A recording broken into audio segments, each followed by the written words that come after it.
করেছেন দয়াল রহমান পাক সুবহান। শুনরে মুসলমান তোরা পড়েন না কোরআন, আদেশ নিষেধ কি করেছেন দয়াল রহমান পাক সুবহান। পাঁচ গানা পড়লি সালাত খেয়াল করলি না, রসুলের তরিকায় তাহা হলো কিনা। তর্ক বাহাস করলি কত, ইসলাম করলি না।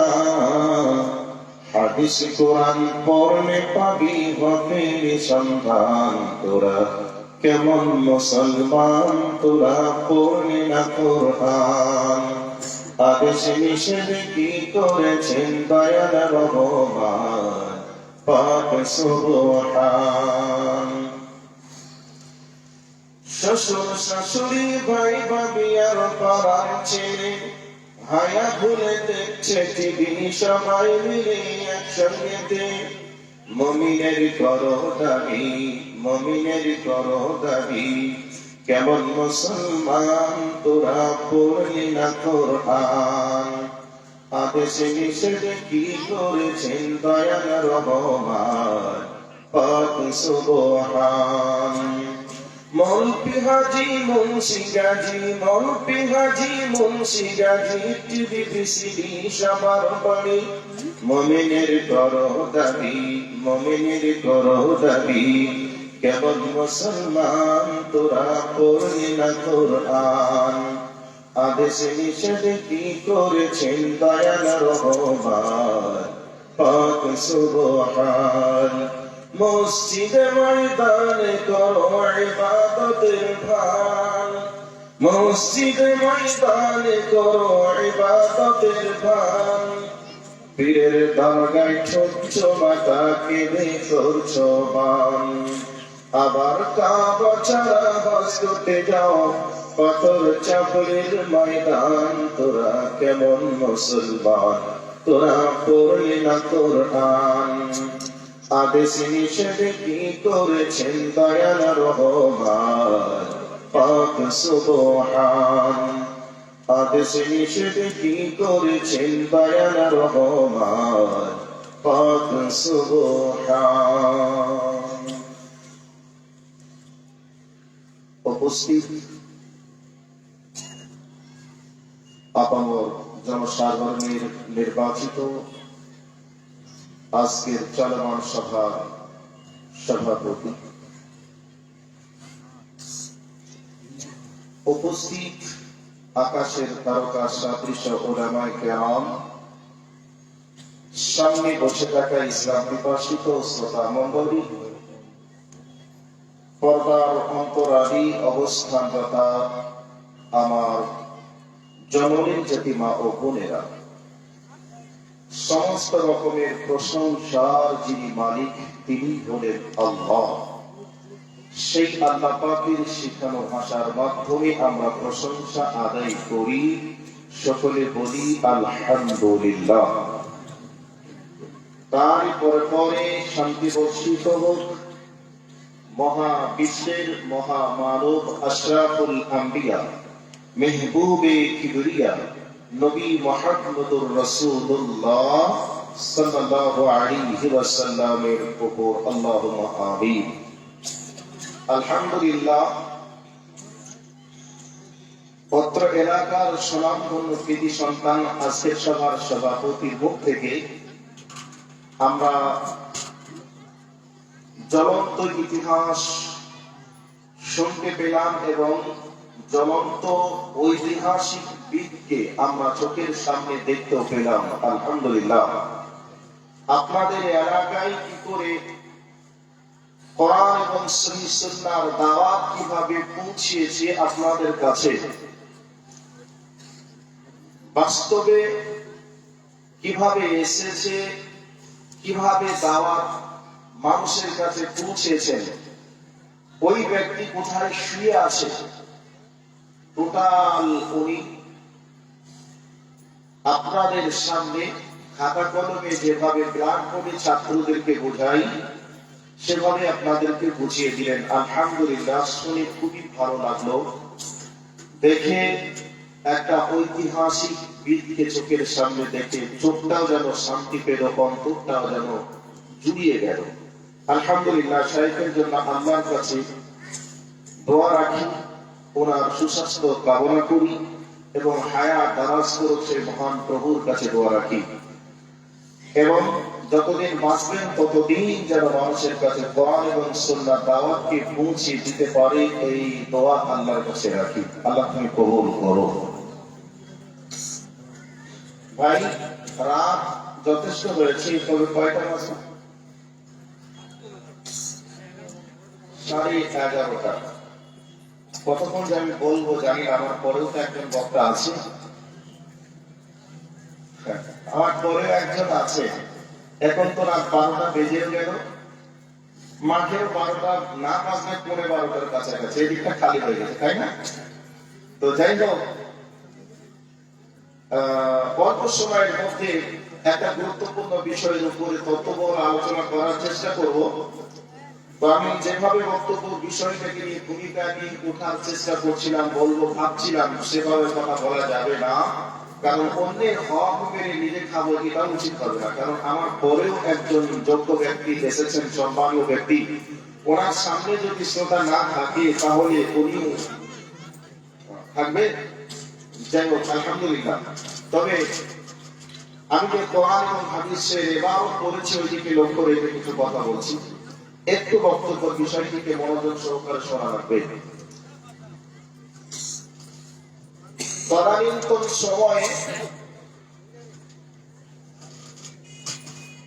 সাহাবায়ে কেরাম আলাইহিম আজমাইনরা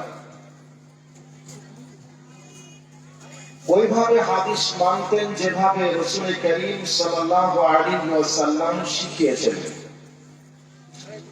আল্লাহর নবী যেভাবে বলেছেন সেভাবেই তিনারা চলতেন। এই চলাচল দেখে স্বাভাবিক মানুষ মনে হতো না, বরং অস্বাভাবিক মনে করত। এই জন্য তদানীন্তন সময়ে অমুসলিমরা জিজ্ঞাসা করত, তোমরা কারা? সাহাবীরা বলতেন, আমরা মুসলিম, আমরা মুমিন। এই কথা শুনে অমুসলিমরা জিজ্ঞাসা করত, তোমরা কি করো? ওনাদের উত্তর হতো, কোরআনে যা আছে আমরা তা করি। কোরআনে কি আছে? আমরা যেগুলি করছি এগুলি কোরআনেই আছে। তারা ভাবত, কোরআনে এত সুন্দর কথা আছে, যেই কাজগুলো এরা করে এগুলি কোরআনে আছে, তাহলে নিশ্চয়ই তো এগুলি স্বাভাবিক মানুষ নয়।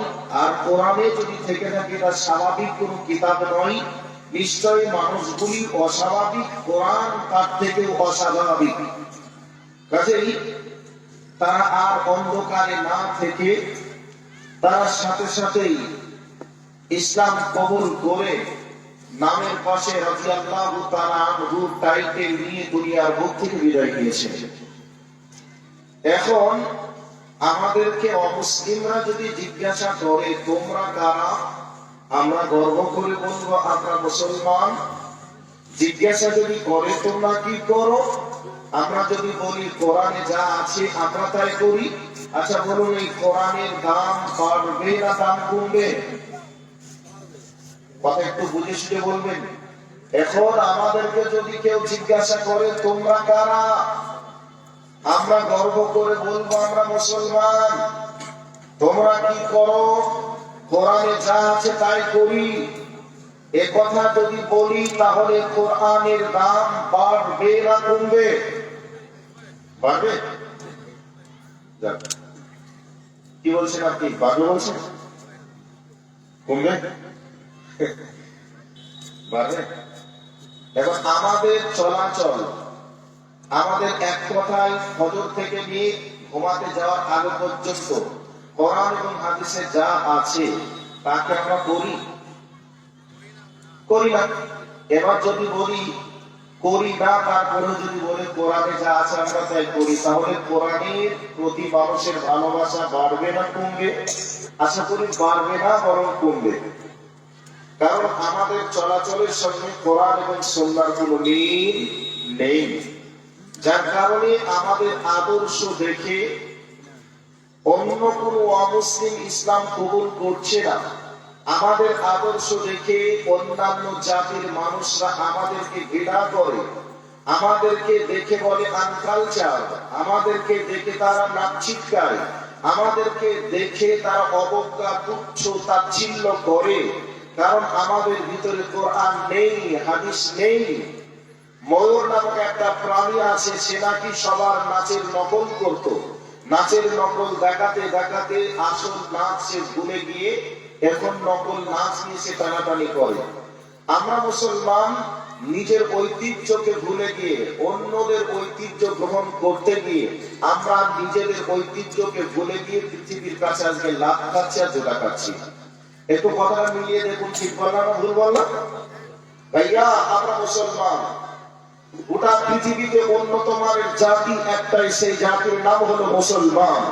যেই জাতিদের কৃষ্টি কালচার দেখে তদানীন্তন সময়ের মানুষগুলি মুগ্ধ হয়ে তার ইসলাম কবুল করেছিল। আর আজকে আমরা ইসলাম নামক সম্পদটাকে পাওয়ার পরে, পৃথিবীর সর্বোত্তম মানুষের গাইডটাকে পাওয়ার পরেও আমরা লাইনচ্যুত হয়ে আজকে পৃথিবীবাসীর কাছে লাভ খাচ্ছি আর যেটা খাচ্ছি। তরিকুল ইসলাম, তুমি যেখানেই থাকো দেখা করো। তরিকুল ইসলাম। তো পৃথিবীর শ্রেষ্ঠ মানুষ নবী মুহাম্মদুর রাসূলুল্লাহ সাল্লাল্লাহু আলাইহি ওয়াসাল্লাম, তিনাকে আমাদের জন্য আইডিয়াল বানিয়েছেন, মডেল বানিয়েছেন, আমাদের চরিত্রের মেসেঞ্জার বানিয়েছেন। সেই নবী মুহাম্মদ সাল্লাল্লাহু আলাইহি ওয়াসাল্লাম সম্পর্কে আল্লাহ পাক বলেছেন, লাকাদ কানা লাকুম ফি রাসূলিল্লাহি উসওয়াতুন হাসানা। আমরা সেই নবীকে উত্তম গাইড বা উত্তম আদর্শ নেতা হিসাবে আমরা মেনে নিতে পারি নাই। আজকে অন্য নেতা ব্যক্তি, অন্য পাশ্চাত্য সভ্যতার দিকে তাকিয়ে আমরা সভ্য শাস্ত্রে গিয়ে গোটা পৃথিবীর কাছে লাঞ্ছিত, নির্যাতিত, নিপীড়িত, বঞ্চিত। কাজে আমরা কোরআন এবং হাদিসের দিকে যদি ফিরে আসি, তদানীন্তন সময়ের মানুষ যেহেতু এই ইসলাম এবং নবীর আদর্শ দেখে ইসলাম কবুল করেছিল, আজ পর্যন্ত ইসলামের দিকে প্রভাবিত হয়ে তার ইসলাম কবুল করতে বাধ্য হবে। কাজে আমি আপনাদের কাছে যে বিষয়ে কথা বলবো ভাবছি, সেই দিকে এবার একটার পর একটা আমি যাওয়ার চেষ্টা করছি। আমি আপনাদের কাছে সূরা আনফাল থেকে আয়াতে কারিমা পরিবেশন করেছি। ওই সূরা আনফালের দিকে দৃষ্টি আকর্ষণ করার চেষ্টা করছি। আল্লাহ সুবহানাহু ওয়া তাআলা তিনি বলেছেন, এই হাদিস, এই কোরআনের আয়াতে যাওয়ার আগে একটা হাদিস শুনুন। আল্লাহর নবী সাল্লাল্লাহু আলাইহি ওয়াসাল্লাম বলেছেন, মুমিনদের জন্য দুনিয়াটাকে জেলখানা বানানো হয়েছে, আর বেঈমানদের জন্য দুনিয়াটাকে জান্নাত বলা হয়েছে। আচ্ছা, জেলখানায় আসামি, জেলখানায় যারা বসবাস করে তারা কি নিজেদের ইচ্ছা অনুযায়ী চলতে পারে, না জেলের যে নিয়ম সেই নিয়মে চলতে হয়? এটা আওয়াজ দেন। জেলের যে নিয়ম সেই নিয়ম মেনেই চলতে হয়। তো মুমিনদের জন্য দুনিয়াটাকে রাসূল বলছেন জেলখানা। তো আজকে জেলখানায় যেভাবে আসামিরা থাকে, তাদের ব্যক্তিগত কোনো ইচ্ছায় তারা চলতে পারে না, জেলখানার নিয়ম নীতি মেনেই চলতে হয়। আমাদের জন্য কোরআন এবং সুন্নাহকে গাইড হিসাবে দিয়েছেন। এই কোরআন এবং সুন্নাহ অনুযায়ী আমাদেরকে চলতে হবে, সেটা আমাদের মতের সঙ্গে মিলুক চাই না মিলুক। এখন বেঈমানদের জন্য দুনিয়াটাকে জান্নাত বলা হয়েছে। তো আজ বর্তমান সময়ে পৃথিবীর মানুষ আজকে তারা যা ইচ্ছা তাই করে, যা তাই করে, যা খেতে মন চায় তাই তারা খায়। এগুলিকে আমরা দেখছি, এগুলিকে আমরা জানছি। তো তাদের দেখা দেখে আমরাও যদি করতে শুরু করি, তাহলে তাদের মাঝে আর আমাদের মাঝে পার্থক্য থাকলো কি করে? কারণ তারা তো জান্নাতে আছে আর আমরা তো জেলখানাতে আছি। তো জেলখানার মানুষ কি ইচ্ছা অনুযায়ী চলতে পারে? পারে না, বরং জেলের নিয়ম নীতির উপরে তাকে চলতে হয়, কাটতে হয়। তো আমরা রসুলের হাদিস অনুযায়ী জেলখানায় আছি, আমরা অন্য জাতির মতো স্বাধীনভাবে নিজের মনের মতো যা ইচ্ছা তাই করতে পারি না। এবার একটা উদাহরণ হলো, একটা উট আপনারা দেখেছেন, একটা ঘোড়া আপনারা দেখেছেন, প্রচন্ড শক্তির অধিকারী একটা প্রাণী। এই উট এবং ঘোড়ার মুখে লাগাম পরিয়ে দেওয়ার পরে যদি 8 বছর বাচ্চার হাতে লাগামটাকে দেওয়া হয়, ওই লাগামটা ধরে ক্যাচ করে যেদিকে টান দেয় সেদিকে উটকে ঘোড়াকে যেতে বাধ্য হতে হয়। মুখে যখন লাগামটা পরিয়ে দেয়, উট এবং ঘোড়া বলে যে আমার ব্যক্তিগত কোনো স্বাধীনতা আর নেই, সমস্ত কিছু স্বাধীনতা এই লাগাম যার হাতে রয়েছে তার হাতে। সে যেদিকে চলতে বলবে সেদিকে আমাকে চলতে বাধ্য হতে হবে। আপনি যেদিন বলবেন আমি একজন মুমিন মুসলমান, সেই দিন থেকে আপনি জেনে রাখবেন ব্যক্তিগত কোনো ইচ্ছায় আপনি চলতে পারেন না, বরং কোরআন এবং সুন্নাহ অনুযায়ী আপনাকে চলতে হবে, এটা বাধ্য। আর যেদিন আপনি বলবেন যে আমি মুমিন মুসলমান না, তাহলে সেই দিন আপনার মনে যা চাইবে আপনি তাই করতে পারবেন। আজ বর্তমান সময়ে আমরা মানুষ, আমরা গরুর দুধকে 1 লিটার দুধকে আমরা 20 টাকা 30 টাকায় বিক্রি করে আমরা 100 টাকা 200 টাকা 300 টাকায় মদ কিনে কিনে আমরা খেয়ে আজকে আমরা জীবন ধারণ করি। এইরকম বর্তমান প্রেক্ষাপট চলছে। চলছে কি চলছে না? চলছে। ভাইয়া, অন্য জাতিরা কি করছে এটা আমাদের দেখার নেই।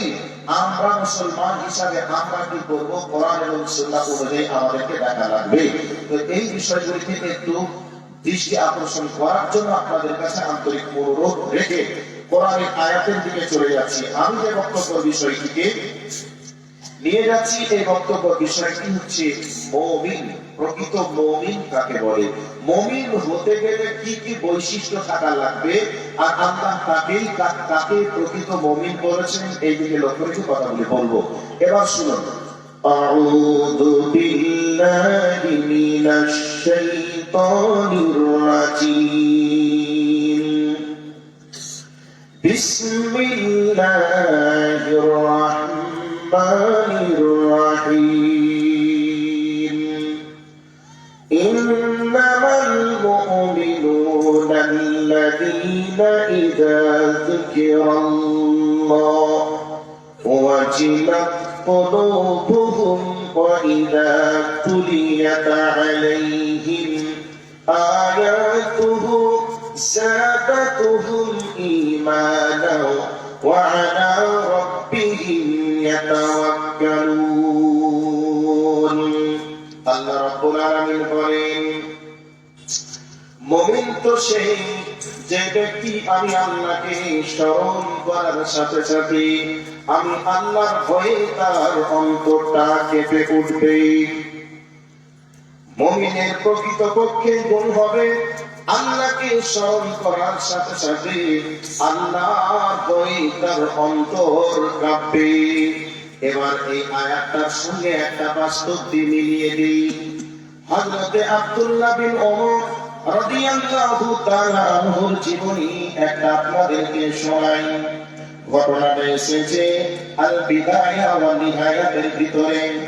হযরতে আব্দুল্লাহ ইবনে ওমর রাদিয়াল্লাহু তাআলা আনহু যখন মুয়াজ্জিনের আযান শুনতেন, আল্লাহু আকবার আল্লাহু আকবার, এই আওয়াজ যখন শুনতেন সঙ্গে সঙ্গে তিনি কান্না শুরু করে দিতেন। সাহাবীরা জিজ্ঞাসা করতেন, ভাই আব্দুল্লাহ কেন তুমি কান্না করো? কান্নার কারণটা তুমি কি বলবে? এই অবস্থায় তিনি বলতেন, রে আমার আল্লাহ আমাকে জীবনের শেষবারের মতো ডাক দিচ্ছে। হতে পারে এই আযানটা আমার জীবনের শেষ আযান। আমার নবী বলেছেন, যখন তুমি আযান শুনবে তখন শুনে তুমি মনে করবে এই আযানটাই হচ্ছে আমার জীবনের শেষ আযান। আমার রব আমাকে তার ঘরে যাওয়ার জন্য ডাকছে। আর হতে পারে আসরের পূর্বে আমার ইন্তেকাল হয়ে যেতে পারে, আমাকে আর ডাকবে না, আমি আর ডাক শুনতেও পাবো না। এই ভয়ে, এই জন্যে আমি কান্না করি। এবার হযরতে আব্দুল্লাহ উঁচু পাড়াতে যখন যেতেন, তখন চেহারাটা স্বাভাবিক থাকতো না, চেহারাটা লাল হয়ে যেত, থরথর থরথর করে কাঁপতে শুরু করতেন। এবার কেন কাঁপতেন, কেন লাল হয়ে যেত রে? এবার ওই বিদায় আর নিহায়াতের ভিতরে ঘটনাটাকে উল্লেখ এভাবেই করা হয়েছে। হযরতে আব্দুল্লাহকে জিজ্ঞাসা করার পর তিনি উত্তর দিতেন, এখনই আমার রবের সঙ্গে কথা বলবো, ইয়াকা না'বুদু ওয়া ইয়াকা নাস্তাঈন বলবো। আমি বলবো, হে আমার রব, আমি তোমার ইবাদত করছি আর তোমারই কাছে সাহায্য চাচ্ছি, তবে আমার ইবাদতটা আমার রবের জন্য করতে পারছি তো কিনা, এই ব্যাপারে আমার কনফিউশন। 2 নম্বর হলো, আমার রবের কাছে আমি সাহায্য চাইবো, আমার রব আমাকে সাহায্য করবে কিনা। যদি আমার রব আমাকে সাহায্য না করে আর আমার ইবাদত যদি কবুল না করে, আর জীবনে যদি নামাজ না পাই, তাহলে আমার জীবনটা বৃথা হয়ে যাবে, আমার জীবনটা ধ্বংস হয়ে যাবে। কারণ নবীজি বলেছেন, তুমি যখন নামাজ আদায় করবে, মনে করে নিবে এটাই তোমার জীবনের শেষ নামাজ। আর তুমি নামাজ পেতে পারো নাও পেতে পারো, তবে যেই নামাজ পড়বে ওই নামাজের মধ্যে তুমি তোমার রবকে রাজি করে নিবে। অতএব আমার রব যদি রাজি না হয়, তাহলে আমার জীবনের আর কি মূল্য থাকলো? আমি এই জন্যে আযান শুনে কান্না করি, আর নামাজের উঁচু করাতে গিয়ে আমার চেহারাটা লাল হয়ে যায়, আর আমার বডি ভাইব্রেশন হয়ে যায়, থরথর থরথর করে আমি কাঁপতে শুরু করে দিই। বন্ধুরে, আমার আল্লাহ বলছেন, আমার আল্লাহ বলছেন, ইন্নামাল মুমিনুনা আল্লাযীনা ইযা যুকিরাল্লাহ, যখনই মুমিন আল্লাহকে স্মরণ করবে, আল্লাহকে স্মরণ করার সাথে সাথে মুমিনের অন্তরটা আল্লাহর ভয়ে কাঁপবে। এখন আল্লাহকে স্মরণ করে নিয়েছেন গভীর রাত, ওই গভীর রাত্রিতে ঘুম ভেঙে গেল, এই অবস্থায় রবের সঙ্গে কানেকশন শুরু করে দিলেন। আর এই অবস্থায় আপনার অন্তরে আল্লাহর ভয়ে যদি কাঁপুনি শুরু হয়ে যায়, তাহলে জেনে নেবেন মুমিনের একটা বৈশিষ্ট্য আপনার ভিতরে বিদ্যমান রয়েছে। এবার ছোট্ট করে ছেড়ে দিলাম, এই আয়াতের যদি তাফসীর শুরু করে দেওয়া যায় অনেক সময় লেগে যাবে। 1 নম্বর বৈশিষ্ট্য বলে দিলাম, 2 নম্বর বৈশিষ্ট্যের দিকে এবার দৃষ্টি আকর্ষণ করছি। আল্লাহ রাব্বুল আলামিন বলেন, ওয়া ইযা তুলিয়াত আলাইহিম আয়াতুহু যাদাতুহুম ঈমানা। আল্লাহ রাব্বুল আলামিন বলেন, মুমিন তো তারাই যাদের কাছে কোরআনের তেলাওয়াত করা হবে, তেলাওয়াত শোনার পরে তাদের ঈমান বৃদ্ধি পাবে। এই জন্য রাসূল বলেছেন, মুমিনের ঈমান বাড়ে আবার ঈমান কমে যায়। মুমিন যদি ঈমানি হালাতে ঈমানি কাজ করে, ভালো আমল করে, তার ঈমান বেড়ে যায়। আর কোন মুমিন যদি ঈমানি হালাতে গুনাহের কাজ করে নেয়, তাহলে তার ঈমান কমে যায়। এই জন্য আল্লাহ পাক বলেন, ওয়াইদা তুলিয়াত আলাইহিম আয়াতুহু যাদাতুহুম ঈমানা। মুমিনের কাছে যখনই কোরআনের তাফসীর করা হবে, কোরআনের ব্যাখ্যা বিশ্লেষণ করা হবে, আমলিয়াতের কথা বলা হবে, মুমিন প্রস্তুতি গ্রহণ করবে, আমল শুরু করবে, তখনই মুমিনের ঈমান বৃদ্ধি পাবে। এই জন্য আল্লাহ পাক বলেন, মুমিন তো তারাই যারা কোরআনের তেলাওয়াত শুনে ঈমান বৃদ্ধি পাবে। আজকের যে আলোচনা হবে, এই আলোচনা শোনার পরে যদি প্রস্তুতি গ্রহণ করতে পারে, আগামীকাল থেকে আমল শুরু করবো, অন্যায়গুলি যা আছে ছেড়ে দিব, এরকম ভাবনা চিন্তা যদি এসে যায়, তাহলে জানতে হবে মুমিনের 2টা বৈশিষ্ট্য আপনার ভিতরে বিদ্যমান রয়েছে। এবার 3 নম্বর দিয়ে দিই। আল্লাহ রাব্বুল আলামিন 3 নম্বর বলছেন, ওয়া আলা রাব্বিহিম ইয়াতাওয়াক্কালুন। মুমিনের 3 নম্বর বৈশিষ্ট্য হলো, মুমিন যদি কোনো বিপদে পড়ে যায়, ওই বিপদ থেকে উদ্ধারের মালিক কেবলমাত্র আল্লাহকেই মনে করবে।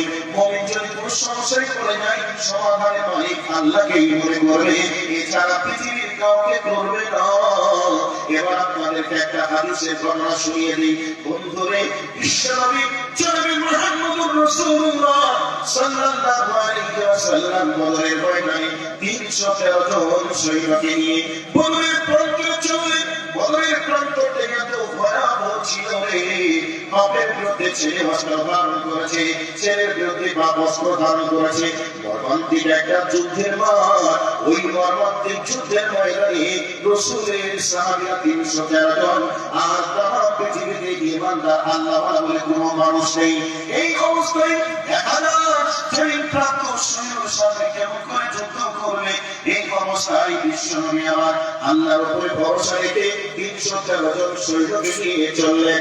এবার যে জায়গায় সৌদি গভর্নমেন্ট ওই জায়গাতে একটা মসজিদ বানিয়েছে, মসজিদটার নাম দেওয়া হয়েছে মসজিদে আরিশ। ওই মসজিদে আরিশটা যে জায়গায় অবস্থান করছে, ওই জায়গায় বিশ্ব নবীর তাবু ছিল। ওই জায়গাতে বিশ্ব নবী আমার 313 জন সৈন্যকে নিয়ে আল্লাহর কাছে হাত তুলে দোয়া করতে শুরু করলেন। আল্লাহকে বলছেন, মাবুদ রে, তোমার বান্দার অভাব নেই, তবে শুনে রেখে নাও 313 জন কেবলমাত্র তোমার কালেমার কথাটাকে উদ্দিন করার মতো মানুষ রয়েছে, দ্বীনের দাওয়াত দেওয়ার মতো 313 জন। এছাড়া পৃথিবীতে আর কেউ দ্বীনের দাওয়াতের মানুষ নেই। মাবুদ, বিজয় করার দায়িত্ব হলো তোমার। আমরা ময়দানে নেমে পড়েছি, ময়দান থেকে বিজয় লাভ করার দায়িত্ব হলো তোমার। এই বলে যখন দোয়া শুরু করেছেন, হযরতে আবু বকর আল্লাহর নবীর হাতটাকে এইরকম ধরে বলছেন, কাফিয়া ইয়া রাসূলুল্লাহ, নবী গো, যথেষ্ট হয়ে গেছে, যথেষ্ট হয়ে গেছে, আর কোনো প্রয়োজন নেই। আল্লাহ রাব্বুল আলামিন নিশ্চয়ই আমাদের উপরে বদল করবেন। আল্লাহ রাব্বুল আলামিন নবী বদরের প্রান্তরে 313 জন সৈন্যকে নিয়ে বদরের প্রান্তরে নেমে পড়লেন যুদ্ধের ময়দানে। তোলপাড় মধ্যে যুদ্ধ হলো। 30 জন বেঈমানকে জাহান্নামের নর্দমায় বানিয়ে দিলেন, আর 70 জনকে বেঁধে মসজিদে নববীর প্রাণে বেঁধে বন্দী করে দিলেন। বন্ধুরা আমার, ভাইয়েরা আমার, ওই 313 জন ওই বদরের প্রান্তরে আল্লাহর উপরে ভরসা রেখে বদরের ময়দানে নেমেছেন। আর ওই বদরের ময়দানে আল্লাহ রাব্বুল আলামিনের পক্ষ থেকে সমাধান এসেছিল। আল্লাহ রাব্বুল আলামিন বলেছেন, ওয়া আলা রাব্বিহিম ইয়াতাওয়াক্কালুন, মুমিন তোমরা যখনই কিছু করবে আমার উপরেই তোমরা ভরসা রাখবে। মুমিন ভরসা কার উপরে রাখবে? আল্লাহর উপরে। তাহলে 3টা বৈশিষ্ট্য মুমিনদের বললাম, আর একটা বলে দিই শুনেন। এই জায়গাতে আল্লাহর নবী মদিনা থেকে, মক্কা থেকে মদিনায় যখন হিজরত করলেন, ওই রাত্রিতে আল্লাহর নবীর ঘর বেঈমানরা চতুর্দিক থেকে বন্দী করে নিল, ঘিরে দিল, মুহাম্মদকে পেলেই মেরে দিল। এইরকম একটা সিচুয়েশনে জিবরাইলকে আল্লাহ পাঠিয়ে দিলেন, যাও, কাল বিলম্ব করা যাবে না, এই মুহূর্তেই আমার হাবিবকে বলো মক্কা ছেড়ে মদিনায় চলে যেতে।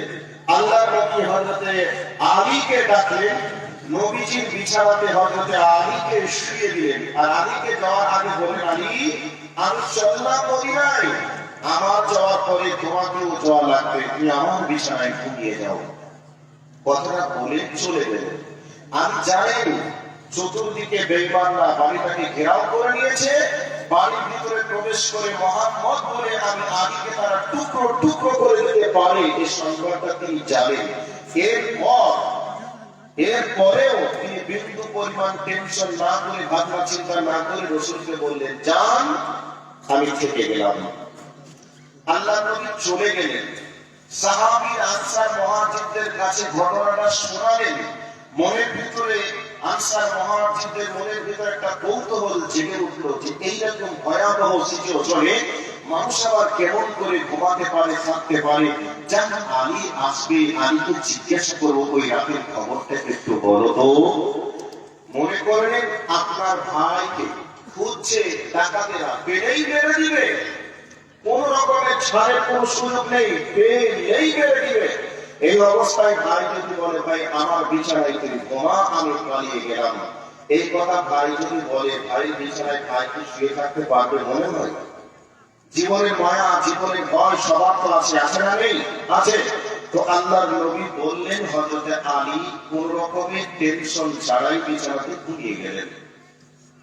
এবার হযরতে আলী মক্কা ছেড়ে মদিনায় হিজরত করলেন। সাহাবীরা, আনসাররা, মুহাজিররা জিজ্ঞাসা করলেন, ভাই আলী, বলতো ওই রাতের ঘটনাটা একটু শোনাও, সেই হিজরতের রাতের ঘটনা। হযরত আলী বললেন, সেই রাতের ঘটনা কি আর শোনাবো, তোমরা শোনো।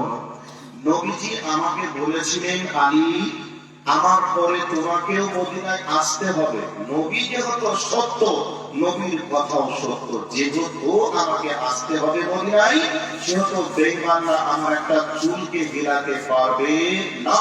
নিশ্চয়ই উপরওয়ালার পক্ষ থেকে আমার উপরে গায়বী মদদ আসবে। এই ভরসাতেই রাসূলের কথার উপরে বিশ্বাস রেখে, আল্লাহর প্রতি ভরসা রেখে আমি আরামে ঘুমিয়েছিলাম, কোনো টেনশন আমার হয়নি। আমরা নবীন মুসলমান, মাঝে মধ্যেই ভারতবর্ষের মাটিতে ভারত ছাড়ো, কোরআন ছাড়ো, এইরকম আওয়াজ বারবার আসছে। এরপরে আমরা বিচলিত হয়ে বিভিন্ন নেতা নেত্রীর পিছনে ছুটি, বিভিন্ন নেতা নেত্রীর কাছে আশ্রয় চাই। আপনাকে ক্ষমতায় আমরা দিয়ে আপনাকে ক্ষমতায় পৌঁছে দেব, আপনার কাছে আমরা সিকিউরিটি চাই, আমরা পশ্চিম বাংলায় বসবাস করতে চাই, এই ভাবনা চিন্তায় ভোট দিয়ে তাদের কাছে আমরা আশ্রয় চাই। এইরকম বর্তমান প্রেক্ষাপট চলছে। মুমিন মুসলমান হিসাবে ঈমানটা যদি হযরত আলীর মতো হতো, হযরত উমরের মতো হতো, হযরত আবু বকরের মতো হতো, তাহলে আমরা এই কথা না বলে আমরা আল্লাহকে বলতাম, আল্লাহ তুমি আছো, কি করবে না করবে এ ফয়সালা তোমার হাতে। তবে আমরা হলাম তোমার বান্দা, তুমি হলে আমাদের রব, তোমার কাছেই আমরা সাহায্য চাই, বেঈমানদের সাইজ করার দায়িত্ব তোমার। এই কথা যদি বলতাম আর আল্লাহর উপরে যদি অটুট ঈমান ভরসা রাখতাম, নিশ্চয়ই উপরওয়ালার পক্ষ থেকে সাহায্য আমরা পেতাম। কথা বলো ঠিক কিনা? কিন্তু আমরা তো ঈমান খারাপ হয়ে গেছে, যার কারণে সমস্যায় আমরা পড়ে গেছি। যাক, আল্লাহর কাছে আমরা দোয়া রাখি, আল্লাহ আমাদেরকে বিপদের সময় ধৈর্য ধারণ করা তৌফিক তিনি দান করে, সকলে বলি আমিন। তাহলে 3 নম্বর পয়েন্ট আপনাদেরকে শোনালাম। এবার 4 নম্বরে আসবো। 4 নম্বরে কিছু কথা বলবো, মনোযোগ সহকারে কথাগুলিকে শোনার চেষ্টা করবেন। এবার মুমিনের 4 নম্বর বৈশিষ্ট্য, আল্লাহ রাব্বুল আলামিন বলছেন, আল্লাযীনা ইউকিমুনাস সালাতা। আল্লাহ রাব্বুল আলামিন বলেন, মুমিনের 4 নম্বর বৈশিষ্ট্য হলো মুমিনেরা সালাত আদায় করবে। সালাত যদি আদায় না করে সে ব্যক্তি মুমিন না। রাসূল ফাইনাল করে দিয়েছে, বাইনাল আবদি বাইনাল কুফরি তারকুস সালাহ। একজন মুসলমান অপর মুসলমানের মাঝে পার্থক্য হলো সালাত। সালাত আদায় করলে আপনি মুসলমান, আর সালাত আদায় না করলে আপনি মুসলমান না। আবার এদিকে আল্লাহ রাব্বুল আলামিন বলছেন, মুমিনের 4 নম্বর বৈশিষ্ট্য হলো মুমিনেরা সালাত আদায় করবে। সারা বছর সালাত নেই, শ্বশুর মরেছে মাথায় টুপি দিয়ে চললো জানা যায়, গলাবাজি করে এসে বলে দিল দূর থেকে এই রং আমার মজবুত আছে, যত নামাজি লোক তাদেরকে নিয়ে সমস্যা। এই ধরনের চিৎকার আওয়াজ দেয় অনেক আমরা মুসল্লিকে দেখি না? ভালো করে কথাটা শুনে নিন। আপনার বাবার যদি জমি না থাকে, জমির আলটা আপনার বাবার, এই কথাটাকে মানুষ বিশ্বাস করবে? মানুষ তো বিশ্বাস করতে পারে না, ইবলিস হয়তো বিশ্বাস করতে পারে, কিন্তু মানুষ হিসাবে কেউ বিশ্বাস করতে পারে না। যার নামাজ নেই তার ঈমান নেই, সে যত বড়ই দাড়ি রাখুক, যত সুন্দর জুব্বা পরুক, নামাজ নেই তার ঈমান নেই। নামাজ নেই সে মুমিন নয়, নামাজ নেই সে মুসলমান নয়। আল্লাহ সুবহানাহু ওয়া তাআলা বলেন, মুমিন সালাত আদায় করবে। এখন অনেক মানুষ বলে, মাওলানা সাহেব আমরা নামাজ না পড়লে খুব একটা অন্যায় করি না, কিন্তু যারা নামাজি লোক তাদেরকে যে অন্যায় করতে দেখি।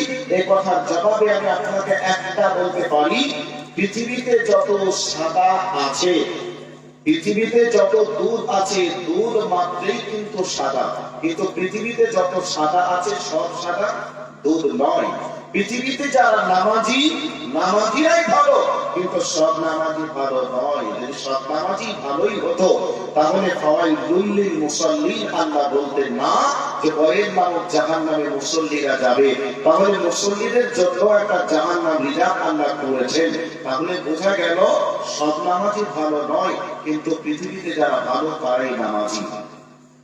এবার কান করে কথাগুলিকে এবার বুঝিয়ে নিন, ভালো করে শুনে নেন। আল্লাহ পাক বলছেন আল্লাযীনা ইউকিমুনাস সালাতা। আল্লাহ রাব্বুল আলামিন বলছেন মুমিনের 4 নম্বর বৈশিষ্ট্য হলো তারা সালাত আদায় করবে। শুধু সালাত আদায় করলে যে সালাত হবে এমনটা নয়, রাসূল এবার বলে দিয়েছেন সাল্লু কামা রাআইতুমুনি মুসাল্লি। তোমরা ওইভাবে নামাজ আদায় করো, সালাত আদায় করো যেভাবে তোমরা আমাকে সালাত আদায় করতে দেখেছো। এবার একটা হাদিসে ফেলে দিলাম, এবার আরেকটা হাদিস বলে দিই। আল্লাহর নবীর কাছে একজন সাহাবী সালাত আদায় করার পরে রাসূলকে সালাম জানালেন। রাসূল বললেন ফাসাল্লি ফাইন্নাকা লাম তুসাল্লি। সালাত আদায় করো, কারণ তুমি সালাত আদায় করোনি। এই কথাটা একবার নয়, দুইবার নয়, তিনবার বললেন। তিনবার বলার পরে ওই সাহাবী বলছেন ইয়া রাসূলুল্লাহ, আমি এর থেকে ভালো সালাত আদায় করতে জানি না, নবী গো আমাকে ভালো করে সালাতটা শিখিয়ে দেন। বেচারা যদি প্রথমেই বলতেন তাহলে এত কষ্ট করা লাগতো না। এই অবস্থায় নবীজির ভাষাটা কেমন ছিল, নামাজ পড়ো কারণ তুমি নামাজ পড়োনি। রাসূলের ভাষাটা যদি এমন হতো বাবা নামাজ পড়েছো তবে ভালো হয়নি, ভালো বাবা পড়িও, এই কথাটা যদি বলতেন তাহলে বোঝা যেত 10-এর জায়গায় 3, 4, 5 নেকি হতে এটা বোঝা যেত। কিন্তু নবীজি বললেন তুমি নামাজ আদায় করো কারণ নামাজ পড়োনি। তার মানে বোঝা গেল নামাজ পড়েও নেকি পাওয়া যাবে না, যাবে না। এখানে একটা হাদিস আপনাকে শুনিয়ে দিলাম, আর একটা হাদিস এখানে যোগ করে দিয়ে আল্লাহর নবী সাল্লাল্লাহু আলাইহি ওয়াসাল্লাম বলেছেন 60 বছর ধরে নামাজ আদায় করবে, 60 বছর সালাত আদায় করার পরে আল্লাহর কাছে তার একটা রুকু একটা সাজদা কবুল হবে না। তার কারণ হলো ওই ব্যক্তির সালাতটা রাসূলের তরিকাতে ছিল না, ওই ব্যক্তির রুকুটা রাসূলের তরিকাতে ছিল না, ওই ব্যক্তির সাজদাটা রাসূলের তরিকাতে ছিল না। তবে রাসূলের তরিকায় সালাত আদায় না করলে 60 বছর সালাত আদায় করার পরে একটা রুকু এবং একটা সাজদা আল্লাহর দরবারে কবুল হবে না। বোঝা গেল। এবার আর একটা হাদিস শুনিয়ে দিই। নামাজ আদায় করি আমরা নেকির জন্য, পরকালে জাহান্নাম থেকে বাঁচার জন্য, জান্নাতে যাওয়ার জন্য। তবে শুনে নিন যদি রুকুটা রাসূলের মতো না হয়, সাজদাটা যদি রাসূলের মতো না হয়, কিয়াম কেরাত যদি সঠিক না হয়, তাহলে আপনি সালাত আদায় করবেন, ওই সালাত আপনাকে জান্নাতে পৌঁছাতে পারবে না, ওই সালাত অন্ধকারে আলো দিতে পারবে না, ওই সালাত আপনাকে হাসরের ময়দানে জান্নাতের দলিল হবে না। এই জন্য রাসূল বলেছেন যখন আপনি সালাত আদায় করবেন, শেষ করবেন, তখন আপনার জন্য ওই সালাত আল্লাহর কাছে অভিশাপ করতে করতে উঠে যাবে। আল্লাহকে এই ভাষায় বলবে রব্বুল আলামিন আমাকে যেভাবে ও ধ্বংস করেছে আপনি তাকে ওইভাবে ধ্বংস করে দেন। এইভাবে অভিশাপ দিতে দিতে আকাশের দিকে উড়ে যাবে। আর যদি আপনার রুকু সাজদা কিয়াম সঠিক মতো হয়ে যায়, তাহলে আপনার সালাত যখন বিদায় নিবে জোনাকি পোকার মতো একটা পোকা আকাশের দিকে আলো দিতে দিতে দিতে দিতে উড়ে যাবে। এই অবস্থায় দোয়া করবে হাফাজাতাল্লাহু কামা হাফাজাতনি, মাবুদ গো ও যেভাবে আমাকে সঠিকভাবে সহি সালামতে আদায় করেছে ওকে তুমি দুনিয়াতে সহি সালামতে রাখিও। এইভাবে তার নামাজ আপনার জন্য দোয়া করবে, দোয়া করতে করতে আকাশের দিকে উড়ে যাবে। হাসরের ময়দানে আপনার নামাজ আপনার জন্য দলিল হয়ে যাবে, আপনার নামাজ আপনাকে অন্ধকার থেকে আলো দিবে, আপনার নামাজ আপনার জন্য জান্নাতের কারণ হয়ে যাবে। অতএব সালাত আদায় করলেই হবে না, সালাতটা রাসূলের পদ্ধতিতে আদায় করা লাগবে। এই জন্য আল্লাহ রাব্বুল আলামিন বলেছেন ইয়া আইয়ুহাল্লাযীনা আমানুস্তাঈনু বিস-সাবরি ওয়াস-সালাহ। আল্লাহ রাব্বুল আলামিন বলেছেন হে ঈমানদারগণ তোমরা সালাত আদায় করবে ধৈর্য ধারণ করে, আর সালাতের মধ্যে তুমি আল্লাহর কাছে চাইবে। একটা বাচ্চার পেটে যখন ক্ষুধা লাগে ওই ক্ষুধার সময় কান্না করে তার মায়ের স্তনের দুধ পান করার জন্য। এই অবস্থায় কান্না করছে, আপনি তার মুখে যদি একটা আঙুল ঢুকিয়ে দেন, ওই বাচ্চাটা মনে করবে মায়ের স্তনের গোটা আমার মুখে পড়েছে, চুষা মারবে, কান্না করবে, খাবার পাবে না এই জন্যে। এরপরে যদি হাতের তালুটা দিয়ে দেন, তারপরে চুষা মারবে, কিন্তু যখন খাবার পাবে না কান্নার আওয়াজ আরো জোরে বাড়িয়ে দিবে। এই করে করে যখন তার মায়ের স্তনের গোটা তার মুখের ভিতরে ঢুকিয়ে দিবে, চুষা যখন মারতে শুরু করবে, মায়ের পক্ষ খালি হবে, বাচ্চার গোড়াও বোঝাই হবে। এই অবস্থায় বাচ্চাটা মায়ের কোলে ফুপিয়ে ফুপিয়ে কান্না করতে করতে আরামে ঘুমিয়ে যাবে। পৃথিবীর মুমিন যদি শান্তি পেতে চাই, কোন কিছুই যদি পেতে চাই, আল্লাহ রাব্বুল আলামিন বলছে, বান্দা তুমি নামাজ পড়বে ধৈর্য ধরে, আর ওই ধৈর্যের মধ্যে তুমি আমি আল্লাহর কাছে চাইবে। তাহলে এই নামাজের মধ্যে ধৈর্য ধারণ করা লাগবে। এবার আর একটা পয়েন্ট আপনাকে দিয়ে দিই। আল্লাহ রাব্বুল আলামিন বলছেন, আল্লাযীনা হুম ফী সালাতিহিম খাশিউন। আল্লাহ রাব্বুল আলামিন বলছেন, মুমিনরে তোমরা সালাত আদায় করবে ভীতু সন্তুষ্ট মনোভাবে, মনে করবে তুমি একজন অপরাধী, নিজেকে জড়সড় করে তুমি সালাতে দাঁড়িয়ে যাবে। কিন্তু বর্তমান সময়ে আমরা নিজেকে জড়সড় করে নামাজে দাঁড়াতে চাই না, আমরা অপরাধী মনে করিও না, আমরা আল্লাহর কাছে বিনীত সহকারে চাইতেও আমরা পারি না। কিন্তু আল্লাহ বলছেন তুমি ধৈর্য ধরে নিজেকে জড়সড় হয়ে আল্লাহর কাছে নামাজের মধ্যে চাইবে। আমরা নামাজে ধৈর্য ধরতে পারি না। ইমাম সাহেব নামাজ পড়াচ্ছে, যদি সাজদায় গিয়ে 3 বারের জায়গায় 4 বার হয়ে যায়, মামু পিছন থেকে ইমাম সাহেবকে সাজদায় ঘুমিয়ে দেবে না কি? যদি তাশাহুদের বৈঠকে মনোযোগ সহকারে দোয়াটা যদি একটু দেরি করে দেয়, তা পিছন থেকে সিগন্যাল দেয়, ইমাম সাহেব মনে হয় তাশাহুদের বৈঠকে বসে বসেই হয়তো ঘুমিয়ে গেছে। এইরকম পজিশন বর্তমান সময়ে মুসল্লিদের। কথা বলে ঠিক বলছি না ভুল বলছি? এরপরেও ইমাম সাহেব যদি একটু কেরাত বড় করে, তাহলে সালাম ফেরানোর পরে চিৎকার আওয়াজ মুসল্লিদের, কেন এত লম্বা টাইম ধরে আপনি নামাজ পড়াবেন? জানেন না আমরা কর্মব্যস্ত মানুষ, জানেন না আমার হাতুই ব্যথা, দাঁড়িয়ে থাকতে পারি না। এই বলে ইমাম সাহেবকে নাম টান করে, ইমাম সাহেবকে অপমান করে, এগুলি আমাদের অভিজ্ঞতা রয়েছে, এগুলো আমরা জানি। করে কি করে না? অথচ ওই ব্যক্তি সামান্য 2 কেজি মেম্বারের কাছ থেকে 2 কিলো ধানের বীজ পাবে, এই জন্য ঘন্টার পর ঘন্টা লাইন ধরে বিডিও অফিস থেকে নিয়ে আসে না, রেশন নিয়ে আসতে গিয়ে সেখানে 2-1 ঘন্টা লাইন ধরে দাঁড়িয়ে থাকে। ওই অবস্থাতে তার ধৈর্য হারা হয় না, হাঁটুতে ব্যথাও থাকে না, কর্মব্যস্তও থাকে না। কিন্তু নামাজ যখন পড়বে, এই অবস্থায় আল্লাহর কাছে চাওয়া পাওয়ার সময়ে একটু বেশি হলেই ইমাম সাহেবের ঘুরিয়ে বিচার হয়। এরকম চলে কি চলে না? চলে। অথচ আল্লাহ বলছেন তুমি নামাজ যখন পড়বে, স্থিরতার সহিত তুমি নামাজ পড়বে, গভীর আগ্রহ নিয়ে সেই মহান প্রভু আল্লাহর কাছে তুমি চাইবে, এ কথা আল্লাহ শিখিয়েছেন। কিন্তু যে জায়গায় ধৈর্য ধরার কথা, ওই জায়গায় আমাদের ধৈর্য নেই, ওই জায়গায় আমরা ধৈর্য হারা। এবার শুনে রাখুন, এই জায়গায় কথা এসেছে কিন্তু আর একটু বলে দিই। আল্লাহ রাব্বুল আলামিন বলছেন, ইন্নাস সালাতা কানাত আলাল মুমিনিনা কিতাবান মাওকুতা। আল্লাহ রাব্বুল আলামিন বলছেন, নিশ্চয় আমি মুমিনদের জন্য নামাজের সময় নির্ধারণ করে দিয়েছি। তাহলে যেই টাইমে আল্লাহ নামাজের সময় নির্ধারণ করেছে, ওই সময়েই আমাদেরকে নামাজ আদায় করা লাগবে। এবার যদি বলেন মাওলানা নামাজের আযান হয়ে গেছে, যদি 8 ঘন্টা 40 মিনিট লেট হয়ে যায়, তাহলে কি পড়া যাবে না? অবশ্যই পড়া যাবে।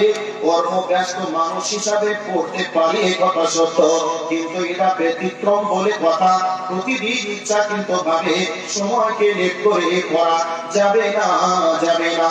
যদি আপনি লেট করে পড়েন, তাহলে বোঝা গেল আল্লাহ যে টাইমটা দিয়েছে, এই টাইমের উপরে আপনি খুশি নন। নিশ্চয়ই আল্লাহ ভুল করেছে, আর আপনি যেটা করছেন এটাই ঠিক করছেন। ইচ্ছাকৃতভাবে লেট করা যাবে না। আপনি একজন কৃষক, কৃষিকাজ করছেন, আপনি জানছেন আজান কয়টায় হবে, আপনাকে সময় মতো কৃষিকাজ বন্ধ করতে হবে। একজন ব্যবসায়িক মানুষ, আপনাকে ব্যবসা তখনই বন্ধ করতে হবে যখনই দেখবেন সালাতের সময় হয়ে গেছে। একজন চাকরিজীবী মানুষ, আপনি বর্তমান সময়ে এই বিষয়টা আমাদের জন্য অনেক প্রবলেম হয়ে যায়। চাকরিজীবী মানুষ বিভিন্ন অফিসে কাজে কামে ব্যস্ত, এই অবস্থায় হয়তো ছুটি পাওয়া যাবে না, তারপরে নামাজ কিভাবে পড়বো? যদি প্রত্যেক দিন নামাজের বিঘ্নতা ঘটে যায়, নামাজের ডিস্টার্ব হয়ে যায়, ঈমান বাঁচানোর খাতিরে চাকরি ত্যাগ করতে হবে, এরপরে ঈমান ছাড়া যাবে না, যাবে না। আল্লাহ রাব্বুল আলামিন বলেছেন, ইন্নাস সালাতা কানাত আলাল মুমিনিনা কিতাবান মাওকুতা, আমি আল্লাহ তোমাদের জন্য নামাজের সময় নির্ধারণ করে দিয়েছি। তাহলে নির্দিষ্ট সময় নামাজ পড়তে হবে, আগে বলে দিয়েছি। ব্যতিক্রম বলে কথা আছে, এদিক ওদিক হয়ে যেতে পারে, কাজে কাজে ব্যস্ত আমরা, তো এই অবস্থায় যদি লেট হয়ে যায় তাহলে কি করা যাবে না? করা যাবে মানে করতেই হবে, কিন্তু সতর্ক সাবধান সময়ের উপরে গুরুত্ব দেওয়া লাগবে। বোঝা গেল বিষয়টি? এরপর আরেকটা পয়েন্ট আপনাদেরকে দিচ্ছি, নামাজ ধীর স্থিরতার সহিত পড়া লাগবে, মনোযোগ সহকারে পড়া লাগবে। কেমন ধীর স্থিরতা, কেমন মনোযোগ? আপনাদেরকে এবার কয়েকটি পয়েন্ট নিয়ে কথা বলবো, একটু ভালো করে কান করে শোনার চেষ্টা করবেন। ধরুন সভাপতি চলে গেছে, আরেকজন বসছিলেন, উনিও চলে গেছে, তো যাই হোক, মনে করে নেন আপনাদের জিনিস জালসার বা সভার সভাপতি, এনার কাছে আমি গিয়ে ব্যস্ততা দেখিয়ে যদি বলি, ভাই আমাকে তাড়াতাড়ি 50টা টাকা দেন, আমাকে এই এক্ষুনি রায়গঞ্জ যেতে হবে, আমাকে ট্রেন ধরতে হবে, অমুক করতে হবে, অমুক করতে হবে, এই বলে নানান ব্যস্ততা দেখালাম, এই অবস্থায় উনি বিরক্ত, আমার ব্যস্ততা দেখে বিরক্ত হয়ে উনি আমাকে এইভাবে বললেও বলতে পারেন, টাকাটা যে আমি দেবো আপনাকে, এমন ব্যস্ততা দেখাচ্ছেন, মনে হচ্ছে যেন টাকাটা আপনি আমার কাছে রেখে গেছেন, রেখে গেছেন। আপনার ব্যস্ততা আছে, আমি কি করবো? যান এখান থেকে, যেখানে পাবেন সেখানে নিয়ে চলে যান, এই বলে অপমান করলেও করতে পারেন, পারেন কি পারেন? পারেন। এখন যদি আমি ওনাকে বলি, ভাই আপনি বড় উপকারী মানুষ, মানুষের বিপদের সময় পাশে দাঁড়ান, আপনি ভালো মানুষ, অতএব আপনার নাম শুনে আপনার কাছে এসেছি, আপনি দয়া করে আমাকে 50টা টাকা দিন, আমার বিপদ হয়ে গেছে, আমাকে এই মুহূর্তে এই বাড়ি যাওয়া লাগবে। এই কথাটা যখন এভাবে বলবো, তখন যদি 50 টাকা না পারে, কমপক্ষে অপমান আমাকে করবে না। যুক্তিটা ঠিক আছে? এবার আমরা নামাজে দাঁড়াই, কি বলে নামাজ পড়ি? হাইজি স্পিডে শুরু হয়ে যায়, সামনে আসছে রমজান মাস, এই যত জোরে তারাবি পড়াতে পারবে, তারাবি মানে তাড়াতাড়ি, যে যত তাড়াতাড়ি নামাজ শেষ করতে পারবে, ওই ইমামে তত প্রমোশন বাড়বে। একটা ইমাম 3-10-এ 3বার, মানে 3-10-এ 3বার কোরআনের খতম করে তারাবির নামাজের মাধ্যমে প্রথম 10 দিনের একটা বেতন, দ্বিতীয় 10 দিনের আরেকটা বেতন, প্রথম 3-10 মানে শেষ দশকে আর একটা আলাদা রকমের বেতন। এইরকম বর্তমান সময়ে আমাদের নামাজ চলে, নামাজ চলছে, চলবে, কিন্তু এটা রসুলের নামাজ কিনা এটা আগে দেখা লাগবে।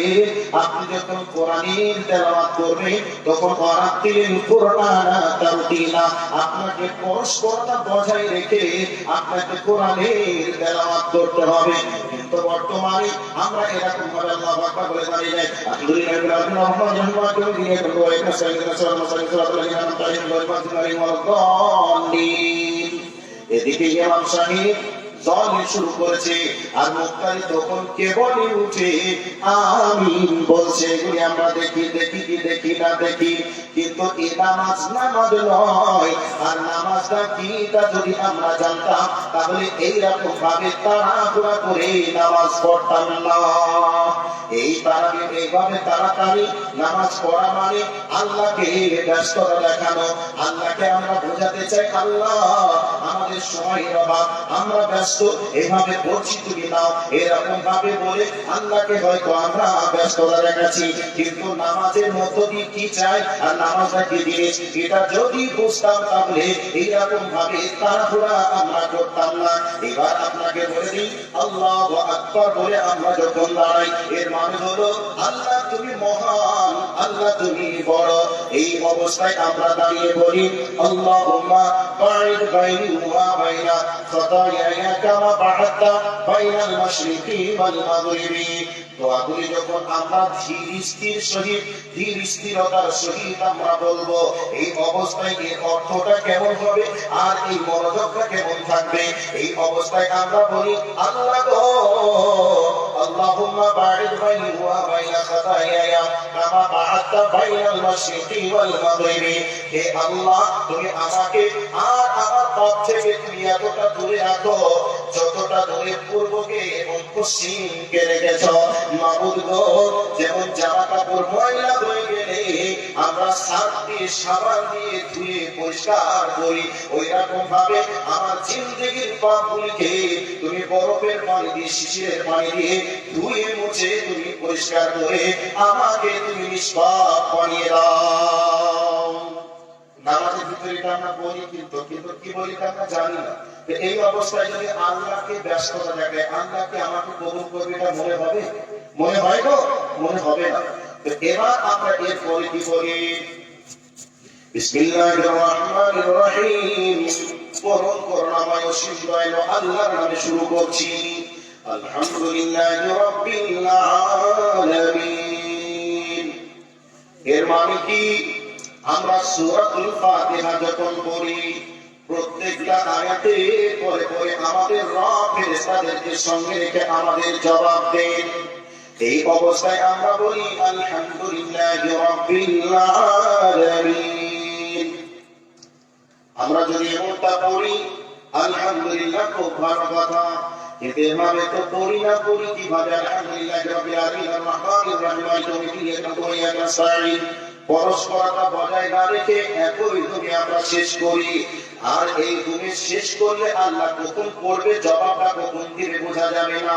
এবার আপনাকে বলে দিই আলহামদুলিল্লাহি রাব্বিল আলামিন। এখন আল্লাহ ফেরেশতাদের সঙ্গে জবাব দিচ্ছেন। এই মানেটা কি? আলহামদুলিল্লাহি রাব্বিল আলামিন। तमाम প্রশংসা, সমস্ত প্রশংসা রব্বুল আলামিনের জন্য, যিনি গোটা জাহানের মালিক। তোমার জন্য প্রশংসা, এই কথাটা আমরা বললাম। এই অবস্থায় ফেরেশতাদের সামনে আল্লাহ রব্বুল আলামিন বলেন হামিদানি আব্দি, আমার বান্দা আমার প্রশংসা আদায় করেছে। এরপরে আমরা বলি আর রহমানির রহিম। এর মানে হলো তিনি পরম করুণাময় অসীম দয়ালু। এই কথাটা যখন আমরা বলি আর আল্লাহ ফেরেশতাদের সামনে তখন বলে আসনা আলাইয়া আব্দি, আমার বান্দা আমার গুণ বর্ণনা করেছে, আমার সিফাত বর্ণনা করেছে, আমার বৈশিষ্ট্য নিয়ে আলোচনা করেছে। এরপরে আমরা বলি মালিকি ইয়াউমিদ্দিন, কিয়ামত দিবসের মালিক আর কেউ মালিক নয়। ওই কিয়ামতের দিন হবে, ওই দিনের তুমি কেবলমাত্র মালিক। এই অবস্থায় ফেরেশতাদেরকে নিয়ে আল্লাহ রাব্বুল আলামিন বলেন মান জাদ্দানি আব্দি, আমার বান্দা আমার মর্যাদা বর্ণনা করেছে। কিয়ামত হবে, এই কথাটা কিয়ামত হবে আমার বান্দা এখন পর্যন্ত দেখেনি, কিন্তু কেবলমাত্র আমার কোরআনে এবং নবীর হাদিসে পড়ে জেনেছে। আর ওর জন্য আমি কিয়ামত দিবসের মালিকেরা তারা স্বীকারোক্তি দিয়েছে। ওই আমার ফেরেশতা বলে না তোমরা সাক্ষী থেকো, সাক্ষী থেকো, আমার বান্দা আমার কাছে যা চাইবে আমার বান্দাদেরকে আমি তাই দিব। এই অবস্থায় আমরা বলছি ইয়্যাকা না'বুদু ওয়া ইয়্যাকা নাস্তাঈন। রব্বুল আলামিন, আমরা কেবলই তোমারই ইবাদত করি আর তোমারই কাছে সাহায্য চাই। এই অবস্থায় আল্লাহকে যখন আমরা বলি, আমাদের রব যখন বলে বান্দারে এত প্রশংসা তোরা আমার জন্য করছিস আর আমার ইবাদত করছিস আর আমার কাছে এই সাহায্য চাস, তবে বল বল বল আমার কাছে ইবাদত করার পরে কি সাহায্য চাস? ওই আমার গোলামের দলে তোরা বল, আমি তোদেরকে সেই সাহায্যটাই করব। এই অবস্থায় আমরা বলি ইহদিনাস সিরাতাল মুস্তাকিম। রব্বুল আলামিন পৃথিবীতে অসংখ্য পথ দেখিয়েছে, শয়তান অসংখ্য পথ রয়েছে। আল্লাহ গো, অসংখ্য পথের পথিক হতে চাই না, আমরা সেই পথের পথিক হতে চাই যেই পথটাকে বলা হয়েছে ইহদিনাস সিরাতাল মুস্তাকিম, সঠিক রাস্তা, সোজা রাস্তা। রব্বুল আলামিন যেই রাস্তায় চলে তোমার জান্নাত পর্যন্ত পৌঁছে যাওয়া যাবে। যে রাস্তার পথের প্রতীক হয়ে জান্নাতে চলে গেছে, জান্নাতে মেহমান হয়ে গেছে, রব্বুল আলামিন আমাদেরকে সেই পথে প্রতীক তুমি বানাও। এইভাবে আমরা আল্লাহর কাছে দোয়া করি আমাদের মধ্যে। আর আল্লাহ রব্বুল আলামিন বলছে, বান্দা তোরা সাক্ষী থাক, ওই আমার ফেরেশতারা সাক্ষী থাক, আমার বান্দারা আমার কাছে যা চাইবে আমার বান্দাদেরকে আমি তাই দিব। এইরকম কথাগুলি আমরা নামাজের ভিতরে বলি। এইভাবে নামাজ যদি আমরা পড়ি ধীরস্থিরতার সহিত, আমরা সময়কে সামনে রেখে গভীর কনফিডেন্স নিয়ে, গভীর আগ্রহ নিয়ে, বিকসন্তুষ্ট মনোভাবে আমরা যদি রাসূলের পদ্ধতিতে সালাত আদায় করি, তাহলে আমাদেরকে এই সালাতের কারণে রব্বুল আলামিন জান্নাত প্রদান করবেন। এবার আল্লাহ রব্বুল আলামিন মুমিনের যারা গুণ যেটা বলেছেন সেটা আরেকবার বলে দেই, আল্লাযীনা ইউকিমুনাস সালাতা, মুমিনদের জন্য আল্লাহ রব্বুল আলামিন বলছেন মুমিন যারা হবে তারা সালাত আদায় করবে। কিভাবে সালাত আদায় করতে হবে সব বিষয়টা সংক্ষেপে বলেও আলোচনা করলাম। তাহলে মুমিনের 4 নম্বর বৈশিষ্ট্য হচ্ছে সালাত আদায় করা। এবার 5 নম্বরে চলে যাই। আল্লাহ রাব্বুল আলামিন বলেন ওয়া মিম্মা রাযাকনাহুম ইউনফিকুন। আল্লাহ রাব্বুল আলামিন বলেন মুমিনের 5 নম্বর বৈশিষ্ট্য হবে মুমিনেরা আল্লাহ রাব্বুল আলামিন তাদেরকে যা সম্পদ দিয়েছে ওই সম্পদ থেকে মুমিনেরা আল্লাহর রাস্তায় দান করবে। মুমিনদের বৈশিষ্ট্য কি? দান করা। কিভাবে দান? ওই আবু তালহার স্ত্রী দান করেছিলেন উম্মে সুলাইম। ইতিহাস আপনারা শুনেছেন। মেহমানকে বসিয়ে রাখলো, মেহমানের জন্য খাবার প্রস্তুত করলো। কি খাবার ছিল? বাড়িতে তেমন কিছু খাবার ছিল না। স্বামী যখন বললেন স্বামী যান বাড়িতে কিছু নেই, যা আছে হয়তো একজনের হবে, ছেলেপিলিকে না খেয়ে রেখে দিব, এই অবস্থায় তুমি যদি খেয়ে নাও তাহলে তো আর খাওয়া সম্ভব হবে না, মেহমানের পেট পড়বে না। অতএব 2 জন স্বামী স্ত্রী মিলে আলোচনা সিদ্ধান্ত গ্রহণ করলো যে মেহমানকে খাবার সামনে দিব, প্রদীপটাকে নিভিয়ে দিব। প্রদীপ জুত করার ভান করে প্রদীপ জুত করতেই থাকবে। এদিকে অন্ধকারে মেহমান ক্ষুধার কারণে পেট পুরে খাবার খেয়ে নিবে, এদিকে খাবার খাওয়া কমপ্লিট, আর এদিকে প্রদীপ আবার জ্বালিয়ে দিব। এই অবস্থা আমি করবো, তুমি এভাবেই মেহমানকে খাবার দিবে। এইভাবে খাবার দেওয়া হলো, মেহমান খেয়ে পেট পূর্ণ করলেন, এদিকে প্রদীপ জ্বালিয়ে দিলেন। এই দৃশ্যটা আল্লাহর কাছে এত ভালো লেগেছে, আল্লাহ এই দৃশ্যটা দেখে তিনি হেসেছেন। আল্লাহ রাব্বুল আলামিনকে সন্তুষ্ট করার জন্য সাহাবায়ে কেরাম আলাইহিম আজমাইন এভাবে দৃষ্টান্ত রেখেছিলেন। কাজেই আল্লাহ সুবহানাহু ওয়া তাআলা তিনি বলেন মুমিনের ৫৫ নম্বর বৈশিষ্ট্য হবে মুমিনেরা দান করবে। এই 5টা গুণ বলার পরে এবার আল্লাহ পাক সার্টিফিকেট প্রদান করছেন। 1 থেকে 10 পর্যন্ত পড়ার আগে সার্টিফিকেট দেয়, ঠিক আছে, ওই সার্টিফিকেট নিয়ে আমরা কোনো চাকরির ইন্টারভিউ বসতে পারি না। তো এবার ক্লাস 10 যখন পাস করি, মাধ্যমিক হয়ে যায়, তখন বোর্ড থেকে একটা সার্টিফিকেট আমাদেরকে প্রদান করা হয়। ওই সার্টিফিকেট নিয়ে আপনি যে কোনো জায়গাতে বসতে পারেন চাকরির জন্য। পারেন কি পারেন না?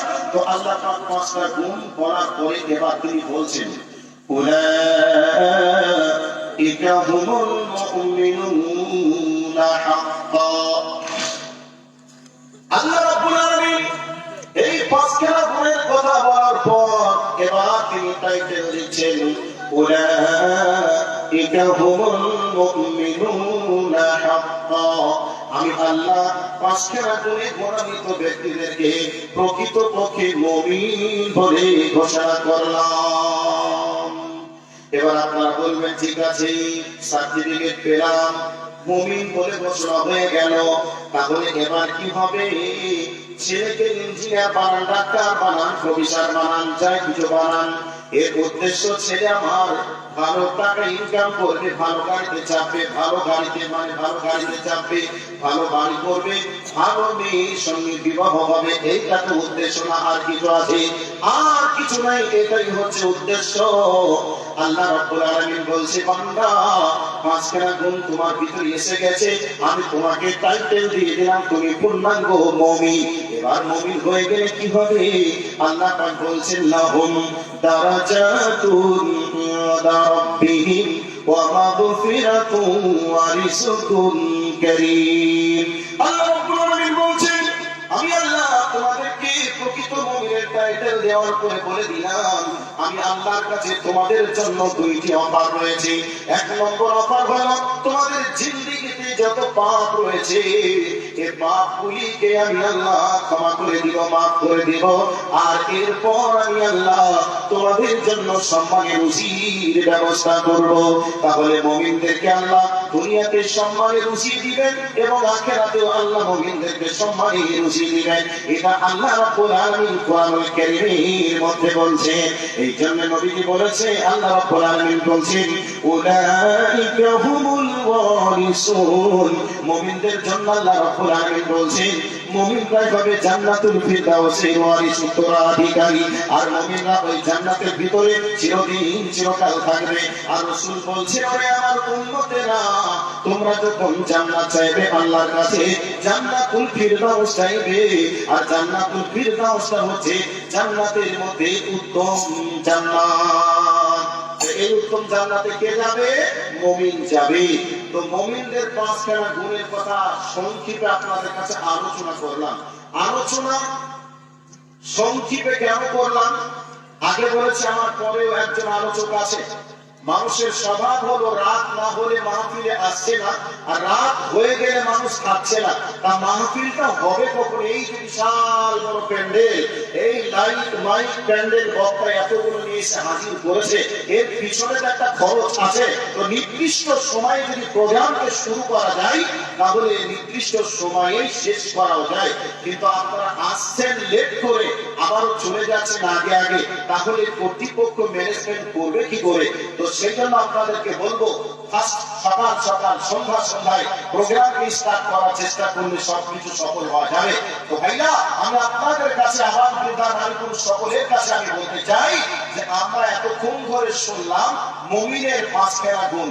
তো মুমিনের পাঁচখানা গুণের মধ্যে একটা গুণ হবে মুমিনরা দান করবে। এবার আপনাদেরকে একটা ঘটনা শোনাচ্ছি ছোট্ট করে। একটা তো দৃষ্টান্ত শোনালাম হযরত আবু তালহার স্ত্রী উম্মে সুলাইমের ঘটনা, আর একটা আপনাদেরকে শোনাচ্ছি। একজনকে উঠবেন না, এই ঘটনাটা আগে শুনবেন, এরপরে উঠবেন, তারপরে কেউ উঠবেন না। এটা আন্তরিক আপনাদের কাছে দাবি রাখলাম, অনুরোধ রাখলাম। মুমিন কাকে বলে বললাম। আর মুমিনরা জ্বলন্ত, তারা আল্লাহ আল্লাহ রাসূলের কথার উপরে আমল করেছেন। তার মধ্যে একটা কথা আমি বলছি আপনাদেরকে, সে কথাটা কি? সব সময় ধনত্বশালী, প্রভাবশালী, অর্থশালী ব্যক্তিদের একটা সদা সর্বদাই একটা জ্ঞান ছিল, অহংকার ছিল, দাম ছিল, দাম্ভিক্য ছিল। এখনো আছে, ভবিষ্যতেও থাকবে, অতীতেও ছিল। তো এইরকম একটা গরিব ব্যক্তির খাজুরের বাগানের সঙ্গে একটা ধনী ব্যক্তির খাজুরের বাগান পাশাপাশি মিলে গেছে। তো ওই গরিব সাহাবীর ধারণা যে আমি যদি খাজুরের বাগানটাকে এই অবস্থায় রেখে দিই, হতে পারে আমার বাগানটা একদিন আমার বাগান না থাকতে পারে, মিলে যেতে পারে, তখন আমি বাগানের আর দখল পাবো না। কাজে আমার বাগানটাকে একটু প্রাচীর দিয়ে ঘিরে নিই, আমার বাগান আমি আলাদা করে নিই। তো ঘিরতে গিয়ে একটা খাজুরের গাছ আলের সীমানার মিডিলে দাঁড়িয়ে গেছে। এই অবস্থায় বেচারা আর প্রাচীর দিতে পারছেন না। এই অবস্থায় যে ব্যক্তি বাগানের মালিক, তার নাম হচ্ছে আবু লুবাবা। ধনত্বশালী ব্যক্তির নাম হচ্ছে আবু লুবাবা। আর এতিমের নামটা, গরিবের নামটা হাদিসে ওইভাবে দেওয়া নেই প্রকাশ্যে।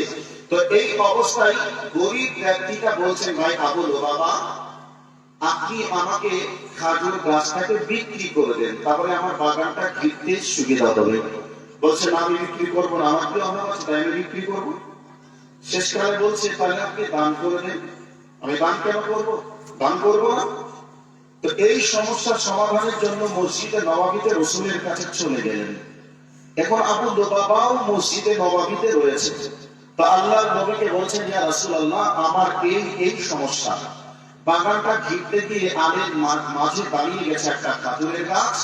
তো এই খাজুরের গাছটা আমি বিক্রি করতে বলছি, তাও বিক্রি করবে না, দান করতে বলছি, দান করবে না। ইয়া রাসূলুল্লাহ, আপনি একটা ব্যবস্থা করে দেন। তো ওই আবু লুবাবাকে রাসূল বলছেন, আবু লুবাবা, ওই ব্যক্তিকে খাজুরের গাছটা বিক্রি করে দাও। না জি, আমি বিক্রি করবো না। দান করে দাও। না, দান করবো না। এই অবস্থায় রাসূল বলছেন, আবু লুবাবা, যদি তুমি একটা খাজুরের গাছ দান করো, জান্নাতে তোমাকে একটা খাজুর গাছ দেওয়া হবে। সেই খাজুর গাছের ছায়া প্রশস্ত হবে, একদিন এক রাত একটা দ্রুতগামী প্রাণী ছুটবে, এত বড় ছায়া বিশিষ্ট গাছ তোমাকে দেওয়া হবে। ওই ব্যক্তি কিছু মনে করলেন না। এই অবস্থায় সৌভাগ্যবান ব্যক্তি একজন বসেছিলেন, নাম তার আবু দাহদা। আবু দাহদা কথাটা শুনে রাসূলকে বলছেন, ইয়া রাসূলুল্লাহ, হে দয়ার নবী, এই অফারটা কি আবু লুবাবার জন্য না অন্য কারোর জন্য রয়েছে? এই কথা শোনার পর আল্লাহর নবী বললেন, আবু দাহদা, এই অফারটা শুধু ওই ব্যক্তির জন্য নয়, আবু লুবাবার জন্য নয়, বরং এটা অন্যের জন্য। এই অবস্থায় আবু দাহদা বলছেন, ভাই আবু লুবাবা, আপনি কি আমাকে চিনেন? আবু লুবাবা বলছেন, ভাই আপনাকে চিনি। আবু দাহদা বলছেন, ভাই আমার খাজুরের বাগান কি আপনি জানেন, চিনেন? এই অবস্থায় আবু লুবাবা বলছেন, ভাই আপনার বাগান কে না চিনি? মদিনার আপনার খাজুরের বাগান প্রশস্ত বাগান, প্রসিদ্ধ বাগান, ওতে আপনার বাগানকে আমি চিনি। আবু লুবাবার কথা শুনি আবু দাহদা বলছেন, ভাই রে, আমাকে আপনার খাজুরের গাছটা দিয়ে দেন, বিনিময়ে আমার খাজুরের বাগানটা আপনি নিয়ে নেন। আবু লুবাবা মনে করছে হয়তো ইয়ার্কি করছে, মজাক করছে, তামাশা করছে। এই অবস্থায় আবু লুবাবা বলছেন, ভাই আপনি তামাশা নিয়ে ইয়ার্কি করছেন? আবু দাহদা বলছেন, ভাই না না না, আমি ইয়ার্কি করি না, মজাও করি না, আমার খাজুরের বাগান নিয়ে নেন আর আমাকে ওই খাজুরের গাছটা দিয়ে দেন। এই অবস্থায় আবু লুবাবা লোভ সামলাতে না পেরে বলে দিলেন, বাগানটা খাজুরের গাছটা আমি দিয়ে দিলাম। আবু দাহদা বলছেন, আমি আপনাকে খাজুরের বাগান দিয়ে দিলাম। এই অবস্থায় আবু দাহদা রাদিয়াল্লাহু তাআলা এবার রাসূলের মজলিস থেকে চলছেন বাড়ির দিকে। বাড়ির দরজা থেকে, বাড়ির গেটের বাইরে থেকে আবু দাহদা তিনার স্ত্রীকে ডাকছেন, ওরে উম্মে দাহদা, ওরে দাহদার মা, তুমি বাড়ি থেকে চলে এসো, বাড়ি থেকে চলে এসো।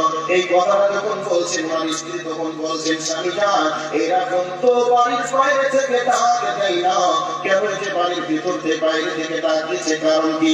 এই অবস্থায় উম্মে দাহদা বলছেন, স্বামী যান, কি হয়েছে, বাড়ির বাইরে থেকে কেন ডাকছেন, ভিতরে আসেন? এই অবস্থায় আবু দাহদা বলছেন, বিবি রে, খাজুরের বাগান বিক্রি হয়ে গেছে, খাজুরের বাগান বিক্রি হয়ে গেছে, ওই বাগানের স্ত্রী পৌঁছিল, বুকটাও বিক্রি হয়ে গেছে, বাড়ি সহ সব বিক্রি হয়ে গেছে। আমার স্ত্রী, তুমি শোনো, ওই বাগান বিক্রি হয়ে গেছে, বাগানের ভিতরে বাড়িতে যাওয়ার মতো কোনো সুযোগ নেই, তুমি বাড়ি থেকে পার হয়ে তোমার ছেলে মেয়েদেরকে নিয়ে হাজির হয়ে যাও। এই অবস্থায় উম্মে দাহদা জিজ্ঞাসা করছেন, স্বামী যান, আমাদের বিশাল বড় খাজুরের বাগান মদিনাতে কিনলো, সেই সৌভাগ্যবান ব্যক্তির নাম কি বলা যাবে? এই অবস্থায় হযরতে আবু দাহদা বলছে, বিবি রে, আমি জান্নাতের খাজুরের বাগানের বিনিময়ে আমার খাজুরের বাগানকে বিক্রি করে দিয়েছি। অতএব এই ঘটনা যখন শুনলেন, ওনার স্ত্রী তখন বলছেন, স্বামী যান, খাজুরের বাগানের বিনিময়ে, জান্নাতের খাজুরের বাগানের বিনিময়ে আমাদের দুনিয়ার খাজুরের বাগান বিক্রি করে দিয়েছে, খুব ভালো করেছেন। উনি আনন্দিত হয়ে বাড়ি থেকে ছেলে মেয়েদেরকে নিয়ে বাহির হয়ে চলে আসেন। এই জন্য তাদের নামের পাশে রাদিয়াল্লাহু তাআলা আনহা টাইটেল যোগ হয়েছে। এই জন্য সারা পৃথিবী জুড়ে ইসলামের দাওয়াত পৌঁছে গেছে। এই জন্য একজন দার্শনিক বলছেন, ওরে পৃথিবীবাসী, তোরা শুনে নে, তোরা মনে করিস এই কোরআনটা সাদা কাগজে কলমের কালি দিয়ে লেখা, আর আমি দার্শনিক বলছি, না না না, কলমের কালি দিয়ে লেখা নয়, বরং এটা শহীদের রক্ত দিয়ে লেখা। শহীদরা রক্ত দিয়েছে বলে এ কোরআন পৃথিবীতে এসেছে। শহীদরা যদি রক্ত না দিত, পৃথিবীতে কোরআন আসতো না, দ্বীন ইসলাম প্রতিষ্ঠিত হতো না, দ্বীন ইসলামকে আমরা পেতাম না। আমার বন্ধুরা, আমার খানা বলে আপনাদেরকে মুমিনের পূর্ণাঙ্গ ট্রেনিং এর কথা 5টা বলেছি, আর 5টার মধ্যে একটা হলো দান করা। এরকম কথা বলে রাসূল যখন সাহাবীদের কাছে বলতে, সঙ্গে সঙ্গে সাহাবীদের কাছে যার কাছে যা থাকতো, পজিশনের উপরে দাঁড়িয়ে, প্রয়োজনের উপরে দাঁড়িয়ে সাহাবীরা তাই দিয়ে রাসূলের কাছে হাজির করে দিত। সেই জন্য বলছিলাম, সময় স্বল্পতার কারণে কথাকে দীর্ঘায়িত করতে পারবো না। আমার পিছনে প্রধান বক্তা আজকের জালসা শেষ মতো উনি এসে গেছেন বা আসবেন, সেজন্য আপনাদেরকে বলছি এই মাদ্রাসাটা হচ্ছে তামাম পৃথিবীর মুসলিম জাতির জন্য ইলেকট্রিক পার হাওয়াজ। যেই দিন ইলেকট্রিক পার হাওয়াজে কারেন্ট থাকবে না, সেই দিন দেখবেন গ্রামে কোথাও কারেন্ট থাকবে না। যেদিন পৃথিবী থেকে মাদ্রাসা বিদায় হয়ে যাবে, সেই দিন থেকে পৃথিবীতে ইসলাম নামক কোনো জিনিস থাকবে না। ইসলামের সমস্ত কিছু মাদ্রাসা থেকে শেখানো হয়। এই মাদ্রাসাকে বাঁচানোর জন্য প্রত্যেকটা মুমিন মুসলমানকে এগিয়ে আসতে হবে। কাজেই আপনাদেরকে বলছিলাম, যথেষ্ট দিয়েছেন আমার পূর্বের বক্তার হাতে। তো এখনো পর্যন্ত যারা দেননি, সকলের কাছে আন্তরিক অনুরোধ থাকবে, মুমিনরা কিভাবে দান করেছেন ইতিহাস শোনালাম। বাগান দিয়ে দিলেন কিসের জন্য? জান্নাতে খাজুরের একটা গাছ পাবো।